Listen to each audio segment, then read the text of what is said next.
Let's just try this. I'll just try sharing my screen. Now can you see my screen? Yes. Oh, we can see. You guys can see it? Yes. Okay, great. All right. So, yeah, if you haven't been able to get on Satori, I'm going to open up OneNote, which is where our syllabus is. Okay, so see, you see I'm in our OneNote here. You've got the welcome tab, and I'll click right over here on syllabus. And everything should be laid out. And then right under the kind of overview of our course, there's this part that says course materials Satori.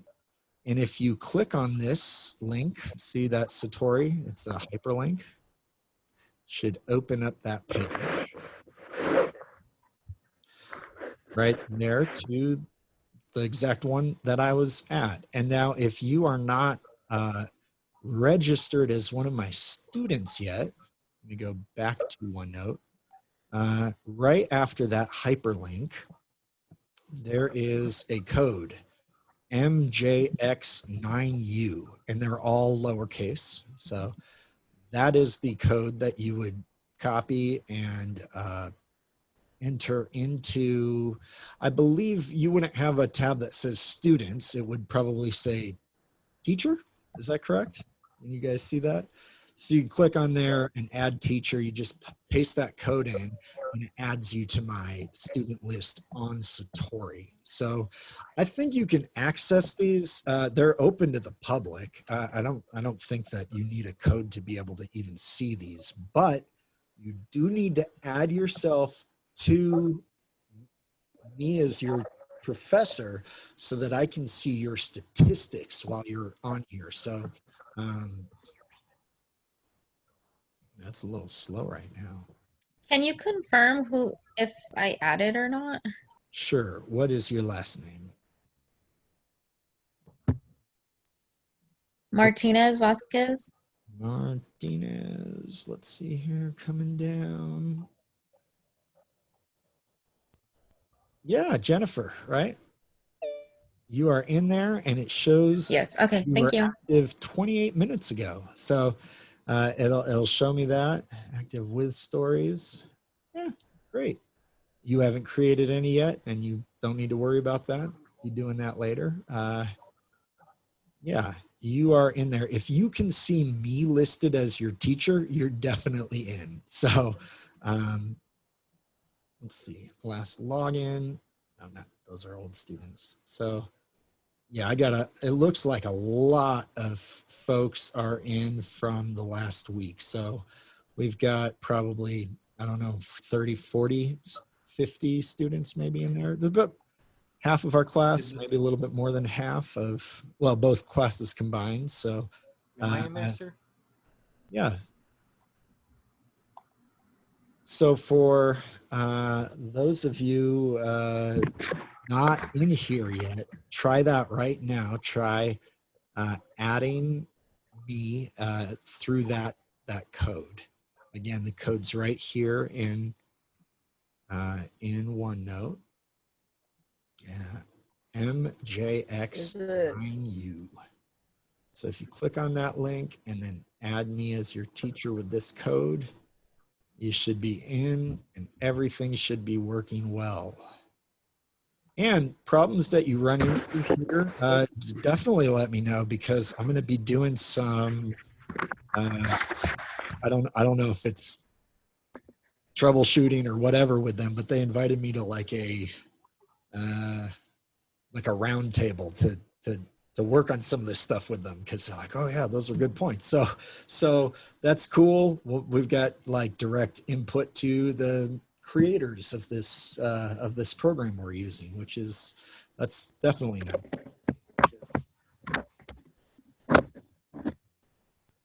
Can you access the code to Satori through Canvas? Can you speak up a little bit? Could you say Yeah. So is the code for Satori on Canvas or? it's in OneNote. It's in our syllabus in OneNote. Let me look on Canvas really quick. I don't know that sure I put that in there.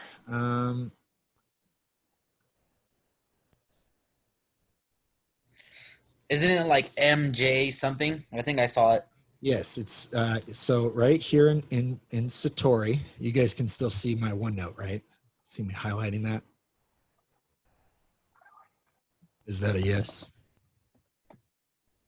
No, we can't see your OneNote, just through Canvas. You cannot see my OneNote. We see you instead of the cameras are switched. Like you're not screen sharing. It's so weird. Okay, let's see here. Trying to use OBS and I'm not very good at it yet. How about now? Does that look right? No, I still see you. Shoot. Okay, let me just click out of OBS right now. Shut that down. Now can you see my screen? Or is it still showing me? You. Okay, let's try it again here. How about now? Can you see my screen now? No, we can't. The heck, man. Yes. Showing screen sharing. Wait, you said yes, you can see my screen? Yes. Can see it.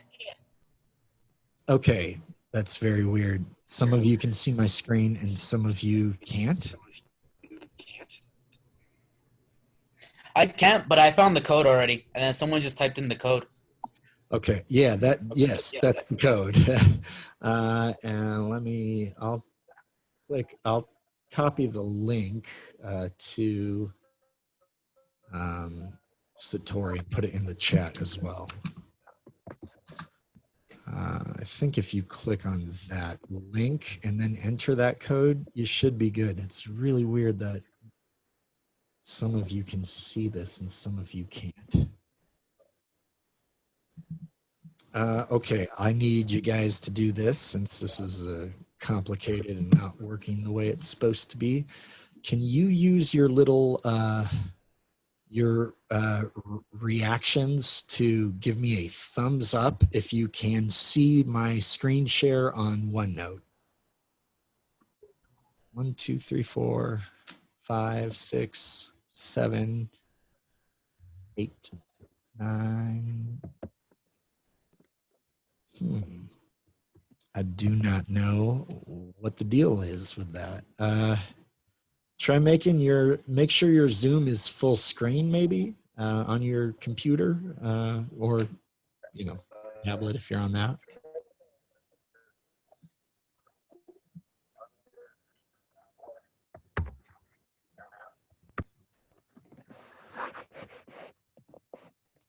I was trying to work all these kinks out before we got on today, but between getting crazy things that look like they came out of the Matrix pulled out of my nose this afternoon and our class starting at 6 instead of 7 with this new time schedule. Some of you guys wouldn't even know that because you're new at AVC, but they switched the timetables and the schedule around against everybody's wishes. It was like a forced thing. Pretty much all the teachers, even most of the students, were fighting the changes. So I'm used to 7 to 10. It's still weird. I'm like, crap, we're at 6. I've got 1 hour less than I would normally have to get this up and ready and prepped. So Figured it out. What was wrong? what was somehow I switched your screen sharing to that little. You know how you're in that little corner in the how can I say, when you screen share your video, it goes to the my bottom right of my camera. It was switched, but when I clicked on it, it switched back, so now I can see it perfect. Oh, okay, all right. Well, that's good. I'm like, yeah. So clicking on that. Okay, yeah. So clicking on the Okay, yeah. So it works now. Okay, yeah. So if you can't see it, click around on your screen, click my picture, click out of my picture, get me out of there, see the screen. It's more important than uh, my slightly swollen face. I got to tell you guys, this is very weird to feel my nose being straight after after a really long time of it not.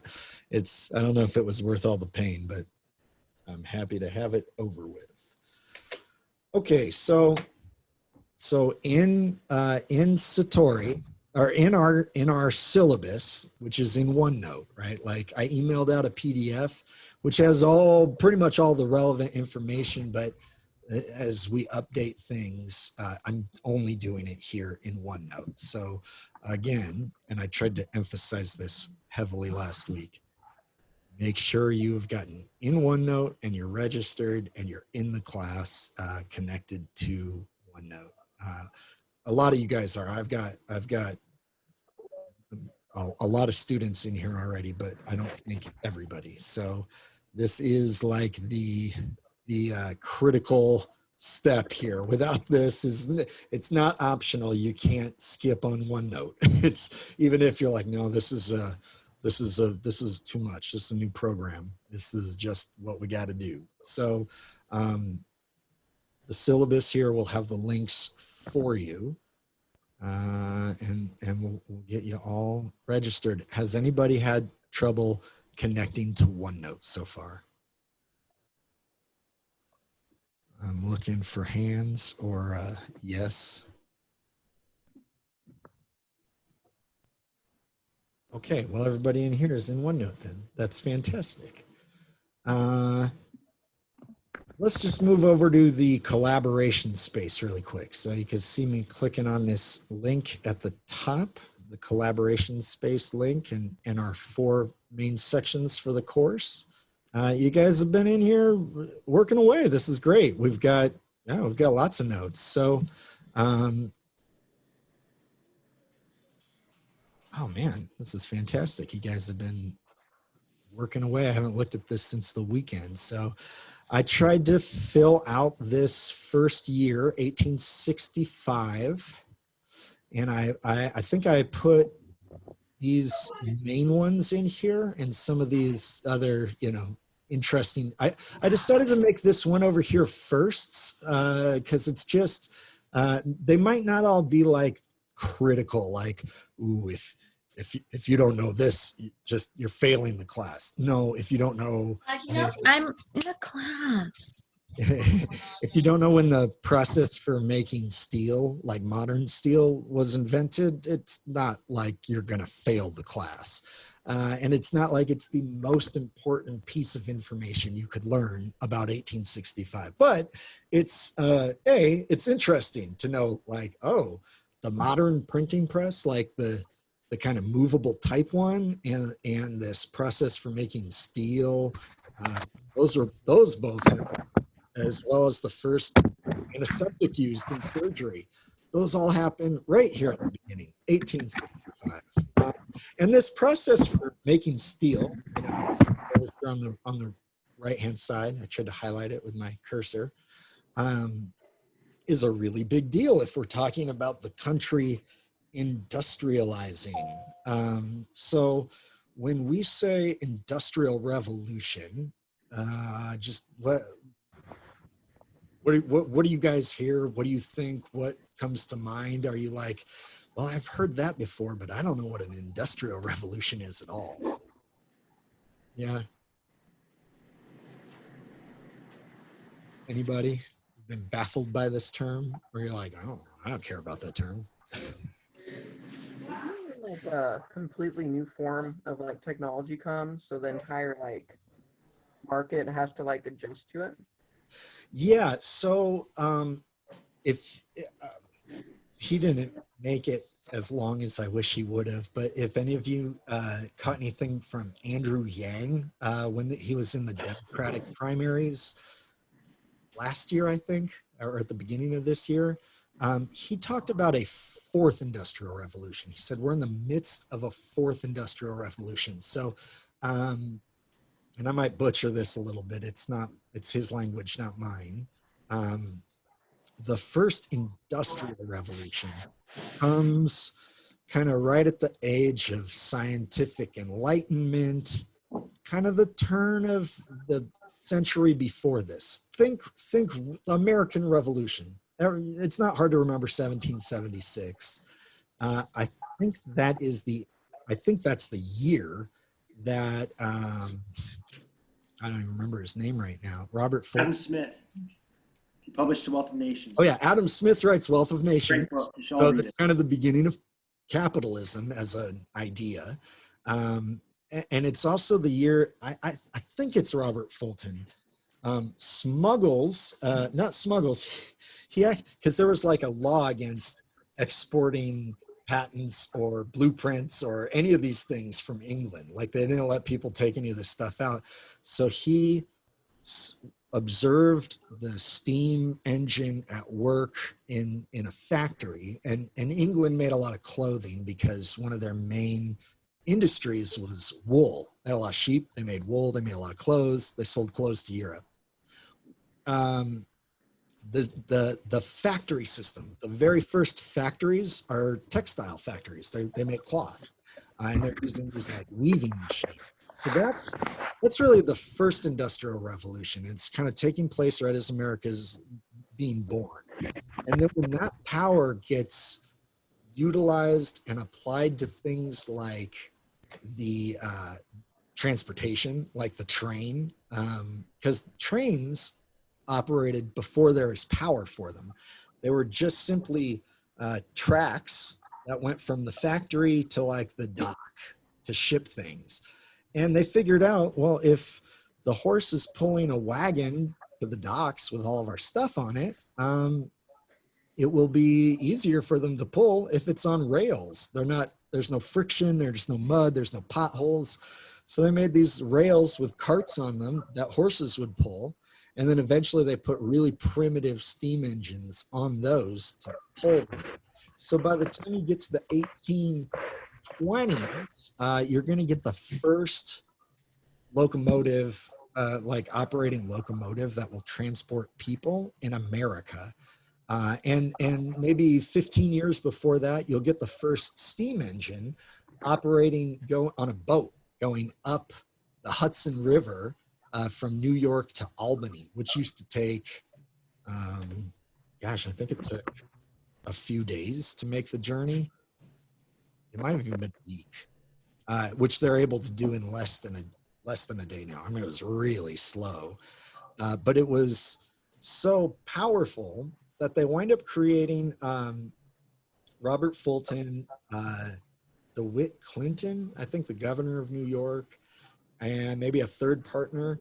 They go in to make the Erie Canal, which people thought was totally crazy. They're like, you're going to make a canal connecting New York to basically like Lake Erie, which then you can transport stuff across to the Great Lakes. You can get all the way to Chicago. So in 1800, Chicago's like a fishing village. Nobody lives there. By 1900, it's the second or third largest city in America. It's huge.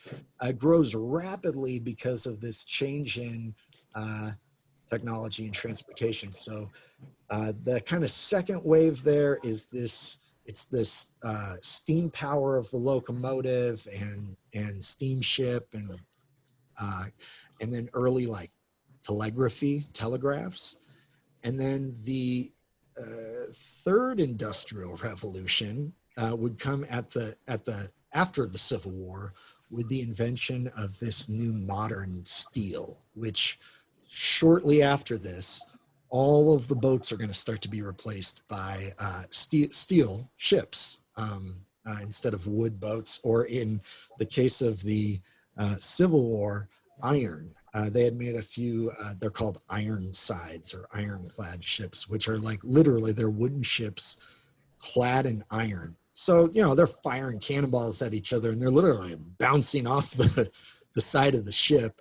And there's a famous battle in the Civil War with these two iron ships shooting at each other. But steel is going to change all that. It's stronger, more durable, easier to manipulate once this process for refining it goes through.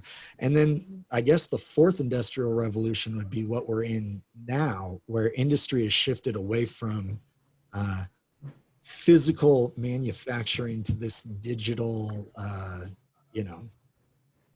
digital technological interweb wonder that we are in right now, where everybody's kind of figuring out what the new revolution of the economy, the currency is going to look like. So things like, like cryptocurrency, even being a part of that, like, oh, wow, money might even be changing, which seems unthinkable to us. But a few hundred years ago, money was very different, right? 500 years ago, it was just trading gold or gems or precious metals. I hear something there.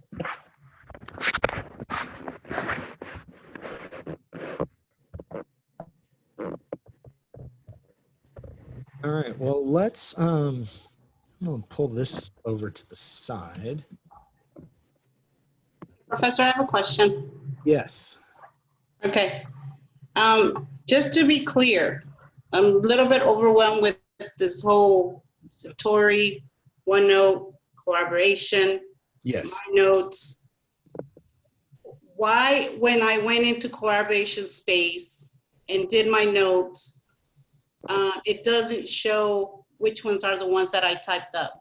I think that is because I put it in these boxes, which I haven't done before. Before it was just kind of like a free form page, and I would see each person's thing individually, but I'll try to show you this on my screen. If I go to, let's see, I think it's review. No, class notebook. I mean, is anybody else having that problem, or is it just me? I don't know that anybody will be able to see these. Let me show you. So if you can see my screen still, if I click on Yes. review student work, Yeah. I go to class notes. Over here, I can see where people have been working on things. Titled page. Okay, we got lots of folks in there. Let's see here, section. But would it tell you who's typing what? I mean, Yeah. when I went in there, there was a lot of stuff already on there. Mhm. And then also, do I have to do my own separate notes? Because I feel like I'm triple working. We had to do Satori, class notes for collaboration, and then my private notes. Like, Yeah. I'm used to lecture notes when it's already done and you read off lecture notes. So I'm just overwhelmed. I totally. Am I the only one? No, you're not the only one. You're not the only one this semester, even. Every semester. It's overwhelming. It's a lot of stuff. It is a lot of stuff. And so I'm just going to walk you through this one more time simply. And let me see. I'm going to try to do two screens here. I'm going to pull OneNote and Satori up next to each other. All right, there we go. So let's go into. So I got Satori and I have to click on your page for your notes. Then I have my own little section where you can make your slides, I guess. So when am I actually going to use Satori? Is it only for the project, for the group project? Or am I going to still use it for adding the notes that I already have in notes? No. So think of it this way. Satori for right now is just our book. It's our material that we're working through. So instead of a book, we have it online on Satori. You can add things in there and you're free to do that. Like, as you know, if you find something interesting or cool or new information, it's very easy to add to this. You could literally just click on this box and just start typing. I am writing in Satori, and I can't spell on this keyboard, but you know, you can see this is really easy. You're not required to do that though. And if you're overwhelmed, I don't want you to even think about adding something to Satori. Right now, this is just where you're going to be going through information, looking at these different things. OneNote, you're right. You have two things going on here. You've got in our collaboration space, you've got this big group note section. And here is where, so you can see I've got this section for Black codes right here, right? And then there's this longer thing on Black codes, Southern, post-war poverty. This is a lot of information though, and you can see this is a big paragraph. Now, that might be helpful if you wrote that, right? That might be helpful for you to keep in your own notes so that you can read through that and go, okay, I remember what that is. But that's probably too much information for class notes where we're going to be all using that information for the test and to study, right? So above that, what you see for Black codes was like slavery without chains, laws that controlled, restrict the lives of free people, mainly Blacks, predecessor of Jim Crow era, restrictive laws designed to limit freedom of African Americans and ensue their ability as cheap labor. So what I would even do in here, because this is more than one person writing, we've already got something up here that says, oh, these are laws that are meant to control people. So we don't have to keep this information here because we just got that.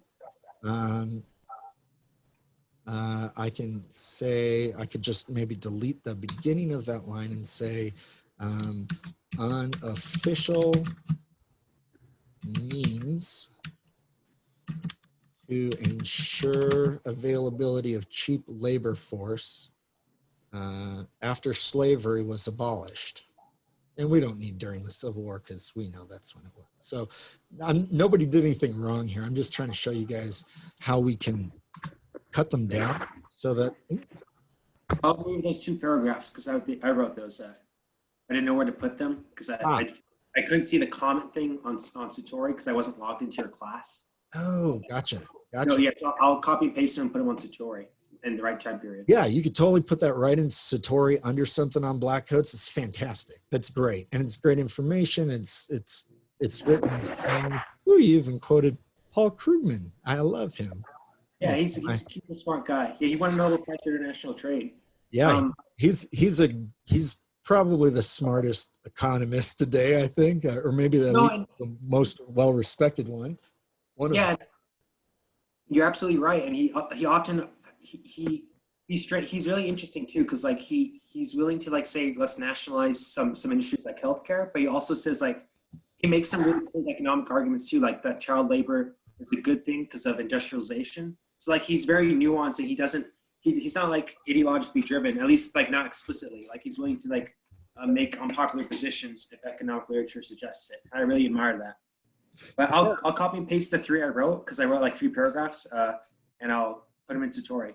That's perfect. Thank you, Noah. That's super good. And then when you look at this, so if I look at this and I see a few bullet points, I'm less overwhelmed, right? If I look at a paragraph, I'm like, oh, I got to read that paragraph. Even if I read it and don't remember it, it's like I have to read that paragraph again because I don't remember what's in there. Exactly like you said, this big paragraph of about Black codes would be fantastic to add into Satori underneath one of these items. Let me see. And you press comment in order to add it? You could if you wanted to comment, but like right here, see this? I wrote this. But how do I add stuff to it? I mean, you can literally so watch this.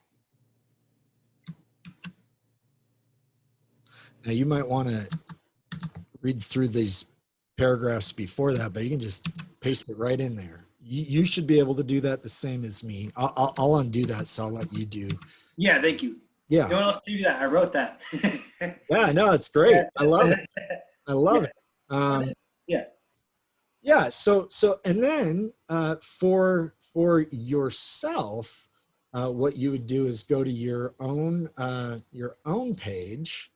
Class notes, right? Yeah, and so like, see, I can see everybody's stuff here. I put them, all three of them there. You can check to make sure. Yeah. Please, So, yeah. Good. So yeah, here's your personal notes, and you added by year. That's great. You can organize your own notes however you want to do, and that makes sense for you. Everybody takes notes differently. When I'm able to type, not handwrite, I don't do so great with the handwrite, but when I'm able to type, I take notes like crazy. And as you guys, move up the ranks in academia, especially, you go to upper division classes after you transfer, you go to grad school, you're gonna have to be keeping track of more and more and more information. So learning how to do that will be learning how to do that for you, for yourself, is important. So I'm gonna let me see here. I'll probably do this after we're off the call, but I don't think I've put them in here yet. I will put some stuff in here on note taking. I have a couple of good articles, and there's one where they go over like 4 or 5 different styles of note taking. So I'd just say, look at that and go, well, that one looks the least intimidating for me. So I'm going to go with that, or that one makes the most sense for me. And that's, you take your own class notes. I'm not going to grade you guys on your own personal notes though. Those are Question, can you look at the chat? Because there was an assignment due, and I'm really confused if it was supposed to be on OneNote. And I had emailed you, but I know you were busy, so. And let me look at that, because strange. Okay, let me go to assignments. So to recap, we will not get graded on our own notes, but it's part of our grade. Is that what you're saying? Well, oh yeah, I see this here. 1865 to 1877, worth 15 points. I thought it was a note. I do not remember putting this one down here. Sir, when I saw that assignment up, but you weren't responding to my emails, I decided to write 3 big paragraphs and I'll get credit for it, hopefully. So. Oh yeah, here, you guys just hear me once and finally on this. I am a nice teacher, and I don't like giving people bad grades, and I'm not like, oh, you missed it by an hour, you're out. Like, I don't care. Life doesn't work like that. We're in a global pandemic right now. So if you're ever getting nervous, like, oh my God, I'm going to fail, don't worry. You can always talk to me and be like, am I doing this right? Or whatever. And under normal circumstances, from this point on, I'll be able to respond easily in over email, and I'm still going to be trying to keep that hour from 4 to 5 on Wednesdays as a regular office hour on Zoom. So you can just drop in and ask questions every week for whatever you want. I don't know why this assignment is down there, and I do not remember creating this. So don't worry about that, because I don't have anything. Just I open this. What Yeah, this is weird. This shouldn't be in here. Go to grades. Professor, Yes. didn't we get an assignment though to add to the notes? Is that what it was, or no? Is that something? That's not supposed to be in there. I didn't make anything for 15 points, or maybe I did and don't remember it and forgot to delete it before I published the course. So again, I'm going to double check what I did, and I'll let you guys know, but I'm pretty sure I'm just deleting the assignment because there's nothing due there, right? Like, now I understand why I was getting some of those emails going, what the heck's going on with the assignment? Don't worry about that. In fact, I'm just going to delete it right now, I think. Can I do that? I might have to do this later. You still want us to write 3 times on the timeline though per week, you said, right? Yeah, in the group notes. So Yeah. collaboration space. Yeah, like if you're posting in here. So, I put these 3 in as like, and I think one of you guys, you got added some stuff. This is great. But I kind of put those 3 in as like a bit of a template, and to show, Baseline. like if you did that, like you made 3, items, or you're adding bullet points, or you take something that we're covering in Satori, or that you even just come across on your own, and it's in that year, you just add it in there, right? So there's tons of interesting, fun stuff on Satori to like look at, but it's certainly by no means exhaustive. So as you guys are poking around, or you find yourself on history.com or whatever, and you find something that's like noteworthy, yeah, come over here, add a note, type something in, make a little header, add some bullet points, do that a few times, and you're good. So we put it on Satori, right? In OneNote, you do not have to add to Satori. Oh, okay. So in order to get credit for my note taking, because you say 3 times a week, basically. So just do 3 small things on OneNote. Yeah, it's small. It's not a lot of work at all. Okay. I was getting ready to write a paragraph, like 3 paragraphs per week. Yeah, no, you don't have to. You don't have to at all. A couple people asked me about honors options. I don't think I can do that this semester, unfortunately, just because of my life being a little crazy. But it also does look like,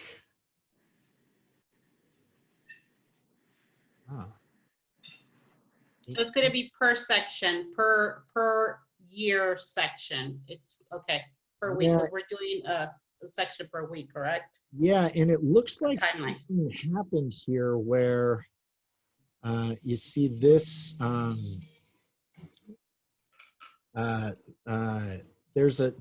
This got copied. So there's 2 1877s to 1890. So what I'm going to ask you guys to do, because I can see who did this. So Corey, Dalton, Kylie.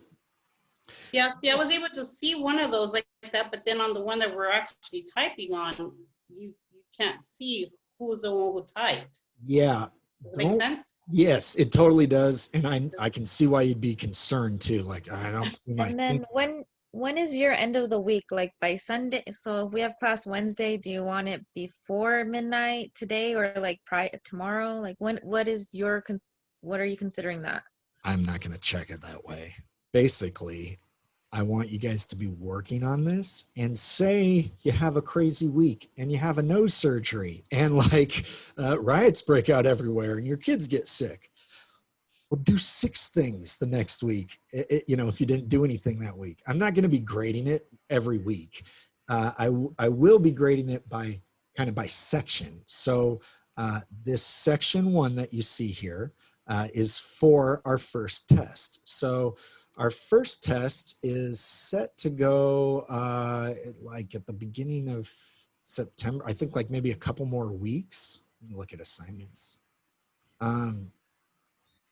Undergrad. As long as your notes for this are done before that, and not like the night before, because the whole class is studying these notes for the test. Everybody's going to be studying the same set of notes, and I'm going to write the questions out of those notes. So I just want to make sure you guys are all contributing, like a decent amount. Some people are going to write more than others. I'm not measuring it that way. I'm measuring it by like active participation. Are you in there? Are you contributing? You might get on a roll and do 5 or 6, and then the next week do 1, or have a crazy week and not be able to do anything. As long as by the time of our test, maybe 3-4 days before our test number 1, these 4 sections of notes, you've contributed in there, and you're active, what's in there, you're studying them, you're good, and you'll get credit. It's really more pass fail than anything else. So if you just haven't done anything for the first by test 1, it means that you'd miss 25% of your class note grade. So now you can get a 75 points instead of 100. But remember, the class is out of 1,000 points. So you drop from 1,000 to 975 points, right? So that's a 97.5 grade. So even in the tests, they're 10% each, I think. You know, that's not a lot. So let's say you bomb a test and you're like, dude, I got a 50%. So horrible, right? It's an F. Well, your grade went from 1,000 points to 950 points, right? You got a 95 in the class now after bombing test 1. Say you don't do any notes and bomb test 1, you've got 92.5. You have a 92.5 percentage in the class. You can keep going down if you keep missing things, but the whole point is these things, the notes, even the tests, are not meant to trip you in the class, right? They're small assignments that are meant to just kind of keep you moving every week instead of checked out, I'm not really doing anything, I got a test coming up, now I have to cram. That's really hard to do for history because, well, as you can see, there's a lot of stuff in there to remember. And I'm not going to be making it punitive like you have to recall all this information. It's more do you understand it? And I'll test you on if you understand what these concepts are. Do you understand what the Compromise of 1877 is? Maybe not, because we haven't talked about it or covered it yet. But that's the end of this first section. It's the end of Reconstruction. So, you know, these bullet points right here on 1877 are great. Resolve the disputed election of 1876 between Samuel Tilden, the Democrat, and Rutherford B. Hayes, the Republican. Democrats agreed that Hayes would become president in exchange for withdrawal of federal troops from the South and granting home rule in the South. Hayes's withdrawal of federal troops from Louisiana and South Carolina marked a major turning point in American political history, effectively ending Reconstruction era and issuing the system of Jim Crow laws. So, I mean, you don't really need to know more than that. Just that it was this, you could add a few things in there as you come across them. This is also sometimes referred to as the corrupt bargain of 1877, where the Republicans basically sold out the South and they sold out Black Americans, Black Southerners specifically.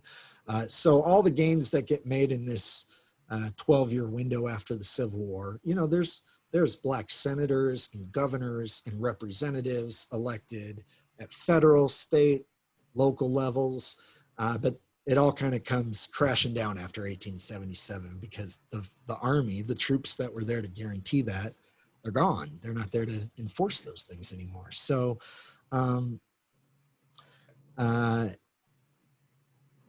understanding that, and if I asked a question like, let me see, what would maybe be a question I'd ask on there? What are the consequences of the Compromise of 1877? Like, yeah, it's going to be multiple choice though, because I don't want to grade 100 like written answers on tests. I might have one or two. Yeah, yeah. So it'll be multiple choice, but it'll be in a way that it's going to make you have to think like, oh, the Compromise of 1877 resulted in, and I might lay 5 things out there, and there might only be one right answer, and the other 3 might sound like they could go with that. There might be something in there about Democrats or, you know, Black Southerners, but it might be misleading, like if you were just looking for word association. And I might put in all of the above underneath there, which I do all the time on my tests, which is not always the answer because we're not in high school anymore. So those are usually tricks, just a heads up with me. Maybe like 25% of the time, I might do all of the above as the actual right answer. So you can't assume it's that one. And you can't just go like, okay, word association. I see all those words. They all kind of fit with the Compromise of 1877. Boom. I might give you like, yeah, 5 options there, with one of them being all of the above and one of them being right. And you just have to like deduce, okay, well, I know what the Compromise of 1877 is. So not too worried about it. But that's like read through the questions, right? Take your time. Like I said, it's going to be an open note test. So you can use your notes in the test because if I'm asking you like, you know, hey, who were the 2 presidential, you know, candidates in the Compromise of 1877? Well, a very quick Google search will give you those answers. You could find them right from your test, even word association. That's not going to be how the questions are. They're more analytical. I'm really looking to see if you understand what Cause and we're consequence. reading. So, you know, watching the videos on Satori, reading through those articles, those are important ones. And when you do those and you're still like, this doesn't make sense to me. This one's not that complicated, but there's other things that are going to come up. And even after reading, you can go, that's kind of a head scratch. I don't get how those things happened or why that caused this. That's what you bring on Wednesdays and what we talk about in class, because you're almost certainly not the only person with that question in our class. So, yeah, so that's, you know, in terms of tests, that's how it's going to go down. In terms of notes, though, everybody that is in, let's see here. So this was the one I originally made. And then there's, I think, and then there's this one that looks identical to it, but actually has different fonts. So I could tell I made the other one. This one, it looks like it was made yesterday, actually. So for you guys that wrote in here, I just want you to take what you wrote and copy it into this guy here. So, and like you see, there's already a Compromise of 1877. So please don't just copy all of this and paste it, because what we really don't want in our notes is repeat information, making them bigger and longer. That to me will just prove you didn't actually even read the notes that you're contributing to. So it's not helpful. I'm not trying to be punitive to people or punish you for that. It's just not helpful for the note taking. So I'd rather have you do less in an important way than just volume to, you know, to make sure you're covering all your bases. So that's my other question. So you will review that this content is correct, right? Because I can just put in my own opinion and, you know, not actually do the research of what just basically what I, you know, it's just an example. But who is reviewing that this content is correct and what needs to be deleted if it's not? I mean, that's where I'm worried about. I'm not going to do that every week actively. That is really on you guys to do. But the good news is there's 90 sets of eyes doing this with you. So if somebody sees that, you can put a note in there or highlight it in, you know, a green or yellow or something like that and say, I'm conflicting information. And I'll see that, particularly when I'm writing the test questions. I'll you know, so I'll catch bad info when I'm writing the test questions, and you will not be tested on bad info that's put into the notes. So, okay, got it.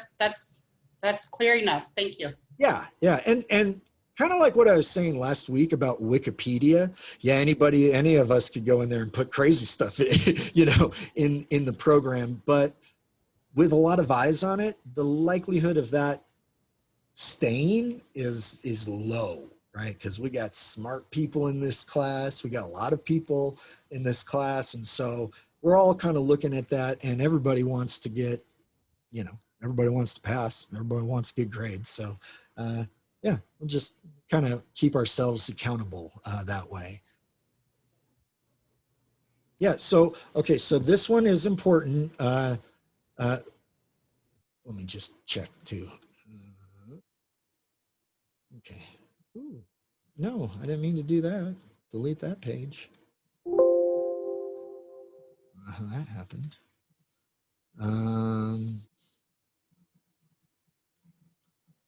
Just do this for a sec. Okay, Angela. Angela, are you in here today with us? All right, I'll just send her a message. I'll want her to copy and paste some of this stuff over to the other section, particularly because it leaves a record of you or her doing that. If I can copy and paste it, but it'll kind of erase that track record, and I don't want to do that. So, like I said, you might not be able to see everybody's signatures at the end of these lines. And sometimes it's hard for me to see them as well. Like this part of OneNote could definitely get better in terms of review, but I can see it and I can come in here and like, I can look at student work individually. So I can see your work individually. I can do review, and I can also go in here to history and say, okay, so find by author. Let's see, who do I want to find? Well, I know Angela wrote those things. So look, I take it there and it shows me what she wrote. I go over here and it shows me that she wrote some other stuff on here. So this is like, yeah, this is easy for me to do in terms of reviewing, but might leave you a little anxious because you can't see it. Even you might not even see your own initials. Just know that I can see it, and I can roll. I could even roll the pages backwards and look at like the history of the pages. So don't worry about that. I've got eyes on this for you guys. What's that? Hey, just on that note, since we were just talking about this and the creation of the Secret Service, you can see it's created in 1865. Yeah, to protect the president, but you see this, combat counterfeit currency. This is just the craziest. I didn't know about this till a few years ago, and I was listening to a podcast called Stuff You Missed in History Class. And they're short, they're like 15, 20-minute episodes. And they usually do them on just weird, really interesting stuff. Like they did a two-parter on the Haunted Mansion at Disneyland. Like, who doesn't like that kind of history? I love that stuff. It's fun. But they did one on counterfeit currency during the Civil War. And I'm like, oh, I've never heard of this before. So apparently a joke gift shop, like a kid's toy shop in the north, but not far up in the north, like DC area, Maryland. There was this toy shop that started printing fake Confederate money as like a joke. You know, you buy it, you got Confederate money.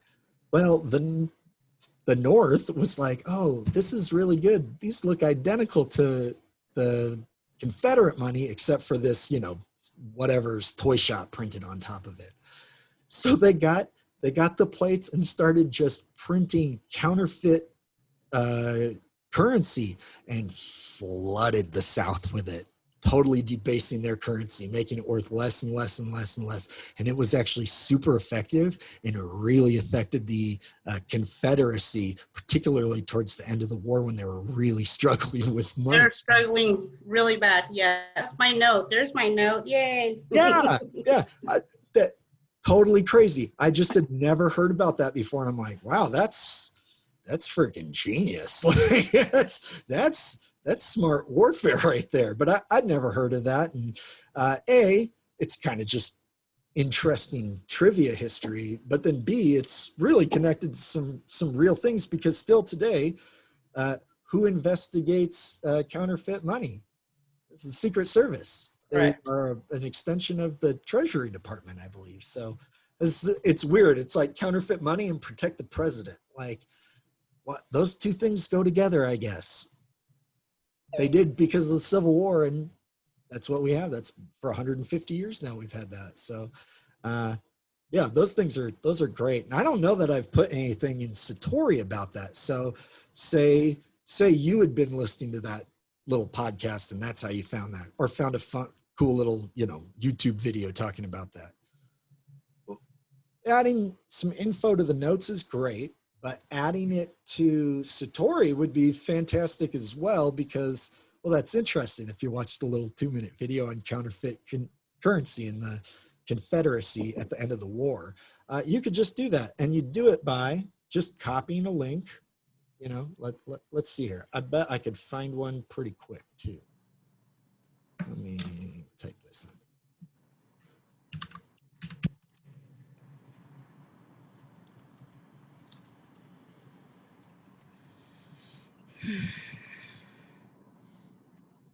Let's go to Got a quick videos. question. 59 seconds. That's awesome. That's really short. Professor, Yes. I got a quick question. So, how many notes do we have to contribute to get the full points? So so it's an average. I'm saying an average of 3 a week. So, but like I said, you have a crazy week and you can't get to it, do 5 or 6 the next week. It's at the end of each quarter for our test. I'm going to go in while I'm making the test out of our notes, and I'll just review who's got stuff in there. And I might actually restructure the points in Canvas to break up our class notes into 4 25-point sections, so that I can add the points as we go. I've tried to do this in the past just by going, all right, I'll add 25 points for everybody that wrote in this section. And then it looks like you've got 25 points out of 100 and everybody starts freaking out. I'm like, well, I'll add another 25 when we get to the next section. It only matters at the end of the semester. Like, that's not your final grade for the class. But I understand why that would be confusing. So I think I'll probably go in and break those up. And so then come September 14th or whenever our first test is due, and I might push that back an extra day, because I think our first test was to be on the 9th. I'll probably make it the 16th because, you know, we just had a rocky first week, and it's hard for everybody just adjusting to Zoom class like this. So I'll probably give us a little extra time, especially here at the beginning. And so if our test is on the 16th, which is a Wednesday, I'll probably come in on, you know, that weekend. So the 11th or 12th, and I'll start writing the test, and I'll be grading that section of notes then. Okay. So here's an easy way to remember. Get your notes in and done by September 11th.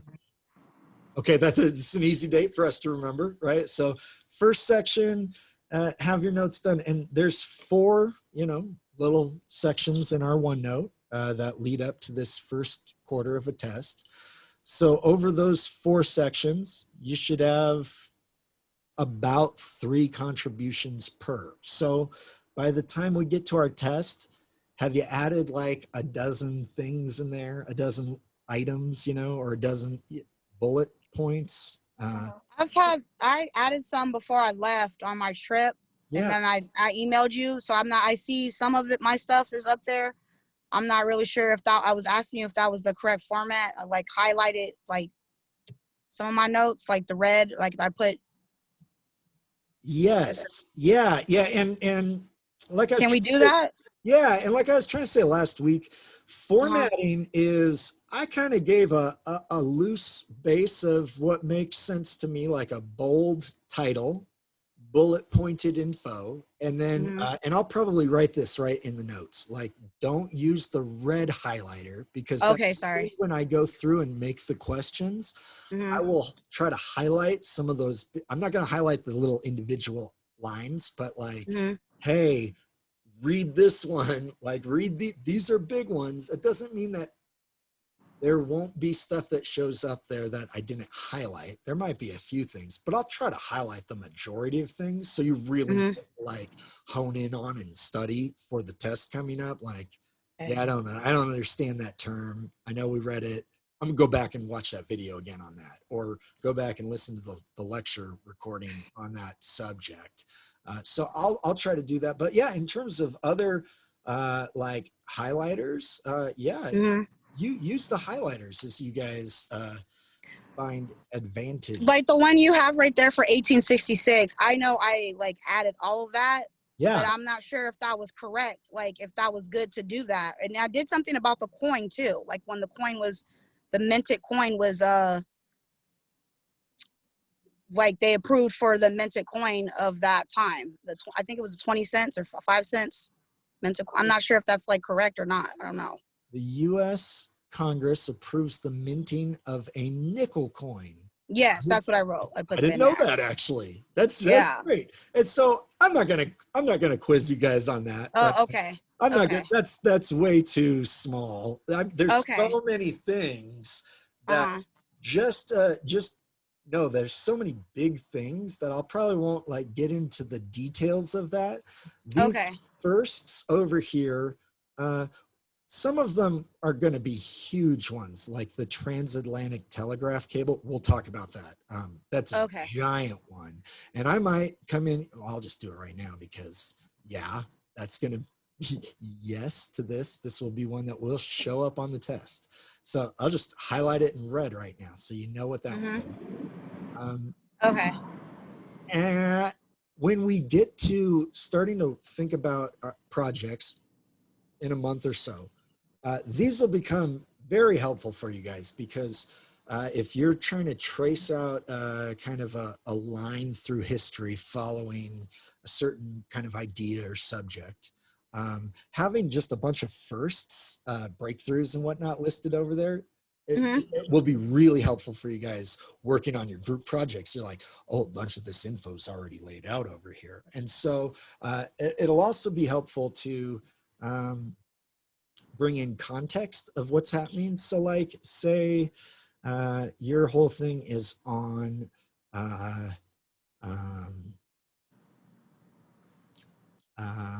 let's see. Yeah, let's say your whole thing's on civil rights, right? Okay, the Civil Rights Act of 1866, the 13th Amendment, 14th, 15th, those are all huge. And those are kind of like no-brainers when it comes to tracing out things about race. Okay. You might have really easily skipped over Fisk University, right? Which you have in here, which is like, oh, that's great. And you don't even have to go looking for that. As you're kind of going through making your own project, you can see these things that either relate directly to what you're going to be working on or maybe kind of are the context for what's going on there, right? So, yeah. I know this is a lot, you guys, and I do apologize for it being, you know, overwhelming. And it's not just you. Even when it's an in-person class, this is a whole different ball game than what you're used to for classes. And a big part of that is because I don't use notes for lecture, and I don't have a like planned outline necessarily for what we're going to do you know, each week. I know the basic core of things that we have to touch on, and if I didn't cover, I would feel like an irresponsible history teacher, right? Like if I just kind of was like, no, we're going to skip over World War II, I should be fired. Like that's not okay. What we talk about in World War II, hopefully will be largely guided by you guys. Some of what you bring out, but then also just conversationally in discussion, you know, in Zoom. Yeah, so it freaks everybody out because it's not like, hey, here's the map and just do these things and you'll get to the end and you'll get an A. Well, if you do all the steps, you'll get an A in the class. It's not mysterious how to get an A in the class, but it is not scripted the way so many of our classes are, right? So I find that much more enjoyable to talk about history that way, because if I've got this like pre-made plan and I'm just gonna like barrel through all this stuff, that's when history starts to get really boring, because I don't know if you're interested in that or not. Excuse me, sir. I think pretty like really precise and analytically. So like here's a quick example. Like for the Treaty of Versailles, for example, that's immensely important, and I know a whole lot about it. Like I could literally write like a few paragraphs on it, like off the top of my head. So would I put like for the most important parts bullet points in that particular section? I know we're far away from that for now, but Yeah. Because like the British, they didn't actually invade Germany, and according to certain military historians, what could have prevented World War II would have been splitting up Germany like into like 3 different countries and having a military occupation. Like you see, like there's a lot of important stuff about it. So that's a great question, Noah. For those of you guys that are like, I don't remember what the Treaty of Versailles was. There's actually a ton of treaties of Versailles, and there's a ton of Paris peace treaties. There's so many of them are signed there that for our course, it's not that big of a deal, but you actually have to start specifying which Paris peace treaty because there's so many of them signed there. And the same thing with Versailles. Germany was actually formed as a nation in 1871. You're right. Yeah, it was. At Versailles in the Hall of Mirrors, because they beat the French in this like Franco-Prussian war, and it's what unified Germany and made them a country instead of all these little German states. And it's the seed of a bunch of bad crap that's going to come down the line, bad blood between the Germans and the French. You're like, oh, I can kind of see World War I coming if we know that it is going to happen. You look at something like the Treaty of Versailles and go, oh, I can see where this is. So that's a really big item. And there's a lot of bullet points in there. So yeah, getting the kind of important ones in there will be, you can sort that out and figure that out. I'll leave that to you to work on. For all of you individually though, that's kind of a complicated item and there's a lot of ins and outs to it. And it carry ramifications for decades and decades to come. You might have to make a note to yourself in your own language explaining what that is so that you can recall that easily. So you're like, oh, okay, all right, the Treaty of Versailles. And so a question on there wouldn't be like, hey, what year was the Treaty of Versailles signed? Like, which one of these things, and I might have 5 historical events that are going to happen after the Treaty of Versailles. Which one of these was caused directly from the Treaty of Versailles?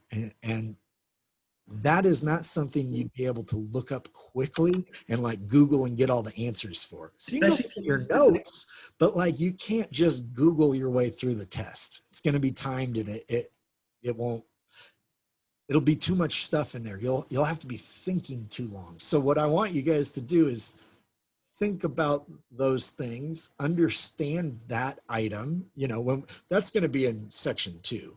So, but thinking about that and understanding what that is before we get to the test, right? I'd love it if you guys have that without studying, like, okay, we just talked about that. I read all this information. We've got some notes in here. All right. I've got the gist of what that event was.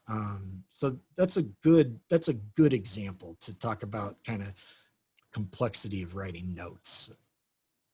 One question about that too. How would you define directly? Like, I also understand directly as in like, it was a big, no, because like there's so many events that are tied to it. Like you could say that the United Nations was formed because of it, because it showed precedent that you can't just back off. You have to be involved in order to resolve disputes. Like I know like that. No, you see, and like you could also say it was a big reason why Wilson, despite creating the League of Nations, he didn't actually join it because the Republicans were like, we don't want to police Germany. Like we're going to stay out of that pigsty. So like, you see, so like there's just so many different ways you can analyze it. I would say something like, okay, the Treaty of Versailles definitely eventually is one of the big ingredients that creates the United Nations after the end of World War II. But there's other things that go into that. And so that's a lot of steps down the road from the Treaty of Versailles. And there's a whole another war that gets fought in there. So I would say that would be indirectly related. Thank you. Okay. Right? Yeah. And the other the other 4 or 3 things would also probably be indirectly related. Yeah, I was like, because that's a great question. And for Satori, for example, you say we don't need to add anything in there, but we don't. It's not an assignment to do any of that. So why would you even have it up? Would it just be like? I've already added stuff. Well, so Satori's are material, and if you're like me and you find something that's cool and interesting, lots of times I'll just show somebody when I'm around them or we're talking or having lunch or whatever. But I can't do that these days because I can't be around people like you guys. So if you're like, oh, this is awesome. Oh, I really like this. Oh my gosh, Kevin Hart did this really cool thing on Black History. And there's this cool little reenacted snippet about this guy shipping himself to freedom during the Civil, like something like that. That's not, I probably don't have in there, but you're like, hey, this is cool. You can add it to Satori if you want to. That's the option there. Obviously you could tell I like collaboration. That's why the class is kind of structured this way and is way more complicated than just a memorize this, write a report, give me a paper, midterm and final, we're done. Just so I'm clear, Satori is like our source of material though, right? Yes. That's where you want us to pull our notes from to add to the OneNote? Yes. So that's the main, think of it as because it's kind of laid out like that, like a timeline. So think of it as like the backbone of our class. You can add stuff into there and you will find stuff outside of Satori as well. Because if you're like me, let me open up Satori again here.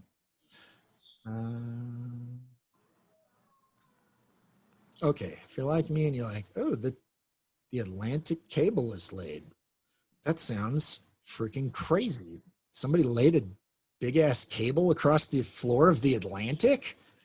That's nuts. Like, what? I've never thought about that before. And I had never thought about that until I started teaching. It's not something that I was ever taught about in a history class. So you might want to click on that link and go to, okay, ThoughtCo. All right, well, here's the thing, like advertisements. And you're reading stuff in here and you're like, oh, this is really, really great. Oh, look, this quote from Lincoln or the New York Times reported. Okay, this is cool. I might copy and paste this and like add a little thought here and say the New York Times reported in 1861, boom, paste. And that's added in there. If it's something that you're like, oh, that's cool, that's interesting. Of course, if it's critical information, add that as well. Or if you're like trying to write out notes and understand something, I know the Atlantic Ocean's really long. You all probably do too, but just in case you're from Mars and can't remember what the Atlantic Ocean is, you might want to copy that it's 2,500 miles of cable. Like put that in your notes or Satori or both. So you would be pulling something that's not really from Satori. You got that link from Satori. I put that in there, but you clicked it and went to another page and you found more information because our Satori material is it's a work in progress. It's not like by any means a finished, complete project. It'll kind of always be evolving. I'll always be adding stuff to it as it gets more refined. I find new stuff. You guys find new stuff. My class next semester finds new stuff. It'll grow and get bigger and a little bit better. 20 years ago, Wikipedia had a lot of stuff on it. Now it has an unfathomable amount of information on it. And it's much more filled out and accurate and detailed than it was 20 years ago. So this is learning for the 21st century, because we all access information that way already. And we all think about information that way. And if we have a question, we Google it, and 75% of the time, we're gonna hit Wikipedia. It's gonna be one of the first results. And if it's like, well, I wanted to know about this actor, I'm gonna hit the Wikipedia page or I'm gonna hit the IMDb page. Probably not something else. If I am really curious and just wanna dig deep on them and I'm like, into this show or movie or director or actor, I might go on past there, but you know, between Wikipedia and IMDb, you'll get tons of information. I do that in my normal life. You guys do too, and you're going to keep accessing information that way after this class is over, after you're done with college. So one of the themes that we'll keep with us the whole class is this process in which we decipher and discern what is quality, trustworthy information and what's not. What are the important details and what's the fringe? So come December, y'all be better at that than you are right now. Everybody in the class will be if we're doing this kind of work, just from process of practice and habit. So yeah, I want you guys to just be like, dude, I'm skilled in this now. Like leaving the class, you're like, I'm good. I can go find information on the questions I have and know with a pretty good degree of certainty I landed somewhere trustworthy or not, because, oh my God, people believe crazy things these days. I saw today, one of the few news things I saw was the Republican National Convention was declaring that the Democrats want to destroy the suburbs and want to get rid of them and want to end them because they want an attack on single family units. Oh my God, that's the craziest thing I've ever heard. They're saying this at the National Convention. Physically, you couldn't destroy suburbs. That'd be like somebody saying we need to destroy all cities. Like you can't do that. And who the hell would want to do that? Who wants to wage war on the family unit? A bunch of politicians that have families that live in the suburbs with them, Democratic ones? I don't think so.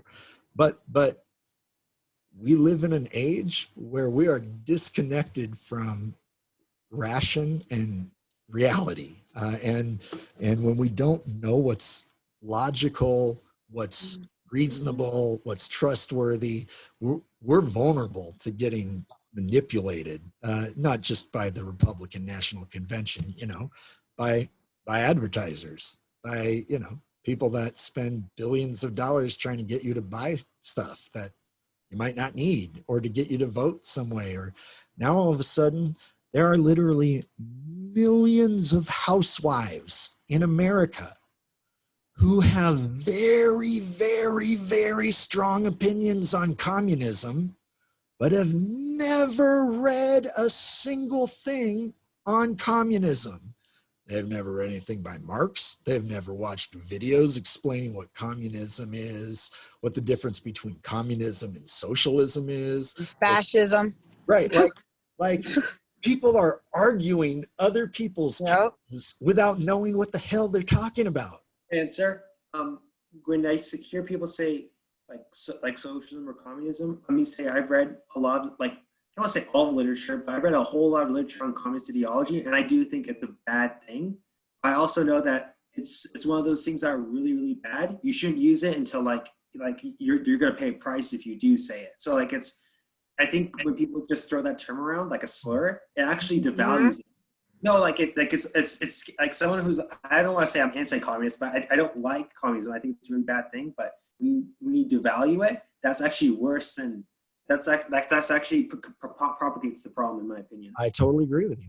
Yeah, because it really is a scary ideology, but just to throw it around as a slur, I think it's the worst thing. I agree. Yeah. And and that's the thing. It's like, well, if you ask people why communism's bad, they couldn't tell you, right? They could, but I've done my research. You could. And there's probably some other people in the class that could, and you've read a lot, Noah, and you guys are all in college, you're in history class now, and you're gonna learn more about it. But the people that are so vocal on social media or even on the news are very ignorant of the subject they're talking about. It's not that their opinion is right or wrong, it's that they don't know what they're saying. But that's because communism is now back somehow, even though there's North Korea is a communist country. There's not really. Correct. There's not really any other communist countries in the world. China's not a communist country. They're like a It also depends how you define. conservative capitalist dictatorship. This is like what. Right, dictatorship. That's the difference too. A lot of people don't understand the difference between, like you said, socialism, capitalism, fascism, dictator, all that. Yeah, and so when people's emotions are flying and they're using these words and they're throwing out scary words, Marxists, and they're so quick to throw that out there too. yeah, it's like, well, geez, oh my God, I don't want to be that. I'll go over here with you, without realizing that the person talking to you doesn't know jack crap. Don't know a doggone damn thing. So yeah, you guys are familiar with the saying, knowledge is power. Right? You've heard this. Foucault. Michel Foucault. Foucault. So Michel Foucault's he's like one of the fathers of postmodern philosophy. He's a French philosopher, and he wrote a lot about like he flipped that maxim on its head, and he said, "Power is knowledge. Like if you control knowledge, you are in charge. You are powerful." So like, why was Hitler able to mobilize not just Germany, but most of Europe to kill Jews and do all these horrible things? He weaponized history. They changed all of the textbooks. They, because they had a monopoly on the information. And the crazy thing today in the 21st century, nobody has a monopoly on information. We don't have to use some standard textbook that the government approved, right? Because it's a public college that is funded by the government. Well, previous to the internet, the government's the one approving the textbooks and paying for them. So you can't say a whole lot of bad about your own government even. Now we can be pretty honest about it because nobody's controlling that. But that also requires us to do a lot of work and kind of stare into the abyss of the internet or Satori or whatever and go, holy crap, that's a lot of information. And there's no like one line explaining the whole thing. Communism's bad, America's great, we're manifest destiny, everything's going to be good. If you're an American, God loves you better. All right, cool, I'm good with that. I'm an American, I feel good about myself. Well, that doesn't hold up these days.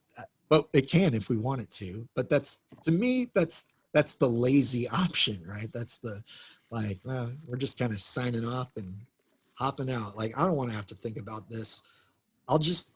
I'll agree with this commentator over here. Whatever CNN says, or Fox News, or the Wall Street Journal, or my friend on YouTube, like whatever I'll just go with them. I like them. I like that guy. He seems nice. She's hot. I'll trust her.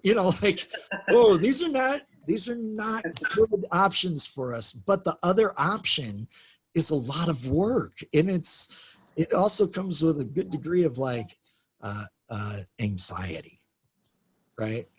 The reason why I say that it comes with anxiety because it's not all wrapped up with a bow. It's like, oh, history is messy.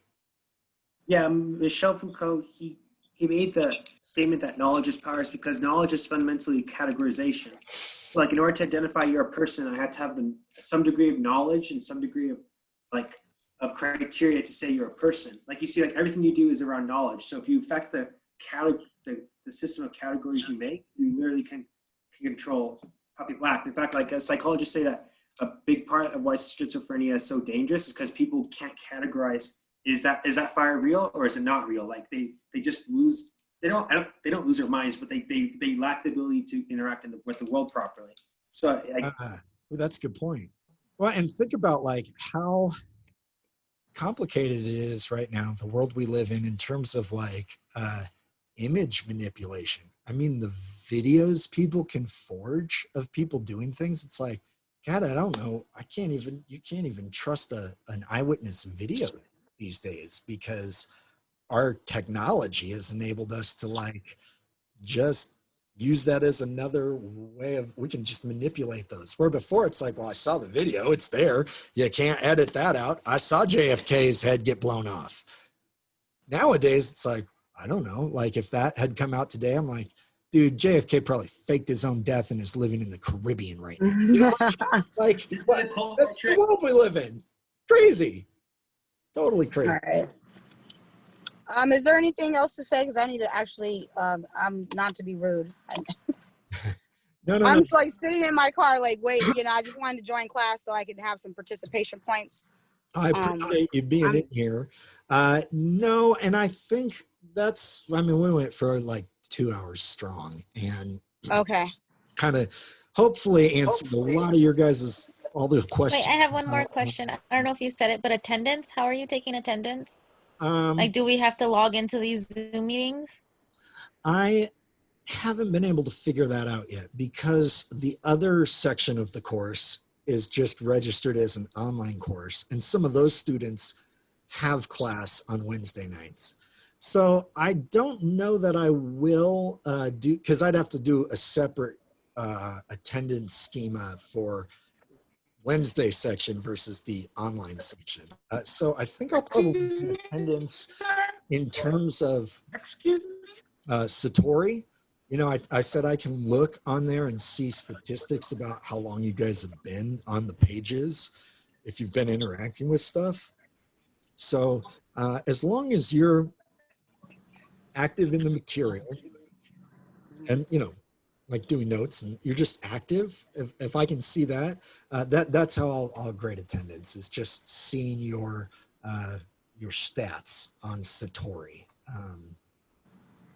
There might be another way or two that I might do some attendance, but it will not be Zoom mandatory.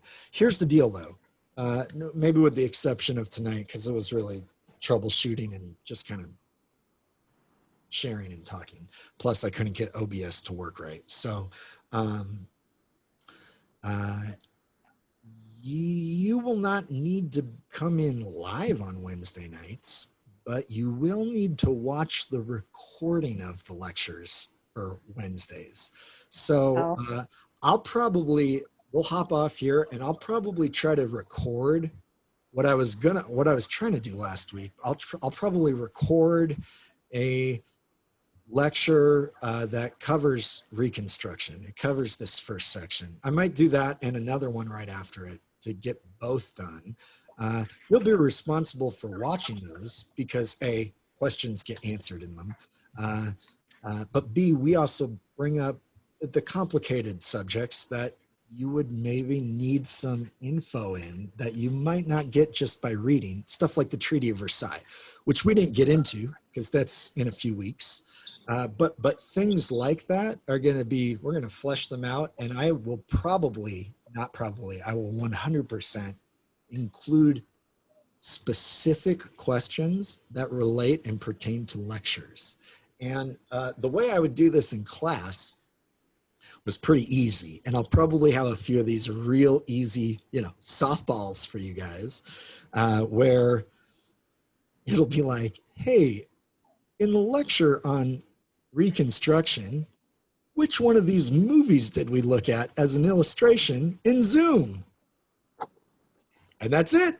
And that's a really easy, if you were in there, you'll remember, like, oh, well, we watched a clip from Gone with the Wind. That was easy. Like, points. They didn't even have to look anything up because you can't. You'd have to go, scroll through 2 or 3 hours of film to find the clip. You could probably do that, but it's going to eat up time on your test. So these recordings are going to be found in Canvas? They will be, let's see. Yeah, I think I will put them on Canvas. I'm not a big fan of Canvas. It's very clunky. I might put them in there, but I'm really staying out of Canvas. If you haven't noticed, like Canvas is essentially our grade book. Everything else we're doing is in OneNote. I'll probably just make a page under content. Here, I'll open up my OneNote. So if I go back up here to, see there's collaboration space and then there's content library right next to it. I've got lecture audio, and I told you guys, these are lectures from classes from like 5 years ago. And For those of you that really do appreciate more structure, these are a little bit more like straightforward structured lectures that kind of cover themes. They're old. You're not required to listen to these. I put these up here from class last semester when we were scrambling, when everybody went on lockdown. But I'll just do it now. Hey, Carrie. Video lecture. And I'm going to upload these. I'm going to upload these to YouTube, like the other videos that I put on there. I'll have a playlist on YouTube, so you can just subscribe to that if you want. And every time a video pops up, when I upload a new one, you'll see it. But I'll also just probably embed them just on this page, because if you just paste a YouTube link, it puts the video right there. So you don't have to leave YouTube. You could just, or OneNote, you can just click on it and watch it right in there, or it'll take you to the link to open YouTube. It's your choice. So yeah, I'll do that, and the videos will be available. I'll probably even make this one available, even though it's not very good quality and kind of all over the place. But future ones will be much more focused and kind of on point for our historical material, and hopefully less troubleshooting for kind of the workflow of the class. So again, read through the syllabus in detail if you have questions. Follow the links if that's still not clear. After doing that, go ahead and email me. But all of those ones do first, because I really did try to answer those questions for you guys in there in the syllabus. So yeah, so I'll get some lectures up and running in here, and you guys know what to do with the class notes more now. And if you're still confused, look at just what people are doing in there. Like so far, it's looking pretty good. Professor. Yes. Will there be like a study guide whenever there's a test? Nope, that's this class notes. And that's why I'm going to highlight in red the things to really hone in on. Okay. All right. Yeah, so it'll give you a good idea, so you're not just looking at like pages and pages of writing. You're like, okay, here's kind of the big pieces there. So yeah, we'll do it that way. Okay, sounds good. And will we be able to like earn like extra, like not like extra credit points, but like, well, basically that if we contribute to more into the, you know, the OneNote? I've thought about that with Satori, like kind of like when Noah wrote those kind of big paragraphs, and like that would be in the zone of extra credit, but I'm not sure if I'm going to do that yet, because that might get really complicated if everybody starts doing that. What I'll probably do. What's that? There might be a lot of variance in quality too. Like it's just like, yes, hard to gauge on that, because it's posting a video of Kevin Hart versus like a really detailed paragraph I wrote. Not to be mean, there's a difference between the two. Yes, not to be mean. It's just there is. Exactly. So I think I'm just going to leave Satori as it is. And what I did last semester for extra credit, we had a flex event at the beginning of the semester on Gone with the Wind, which was great. And a bunch of students came. It's such a good way to actually for us to start the semester. I might even see about setting one of those up for this weekend or next week to watch Gone with the Wind together and then have a discussion. But hey, it's a 3-hour movie and we'd have at least an hour of discussion.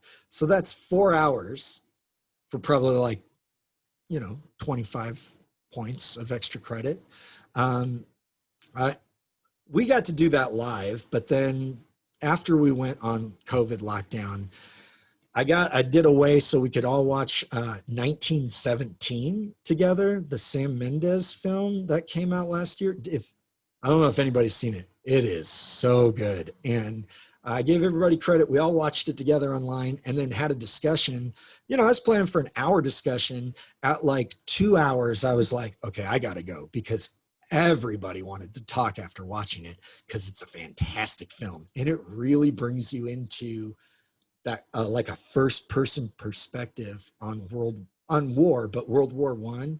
It was great, and students really liked the film. And I don't know, it's not the film that the average 20-year-old goes out to watch, I don't think. Some of us do, but I did that kind of stuff when I was 20, but I'm a history major, so I like that. So, but I'll probably do that with, let's see, maybe like Gone with the Wind, 1917, and probably another film later on, maybe even the Woodstock film, which is it's not a movie. It's like edited live footage on like high 8 cameras of Woodstock. And maybe we'll have more discussion about it. But, you know, trying to hit these big major cultural turning point moments that are like, whoa, wow, I got to talk about that after watching it. Oh, maybe we'll watch First Man. Did anybody see First Man with Ryan Gosling? Ooh, it was good. It was good. And the graphics, the digital graphics, and how